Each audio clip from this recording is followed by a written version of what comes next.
to show you how to repair big cracks in your walls, ceilings, whatever.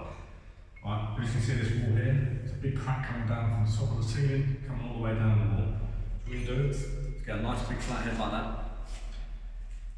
What you're going to do is dig into the wall, follow the crack line all the way down. Quick bits of that, just get them off.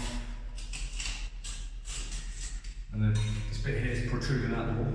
What we're going to do, we get a block, sand it down, get it down flat, use the scraper, get all the rough edges off it.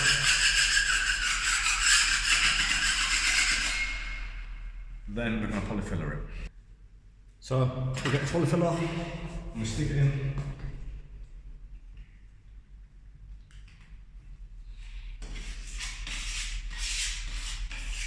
What you want to do, we're going to do 2 coats of this. Put the first one in and then put a second one on above it after.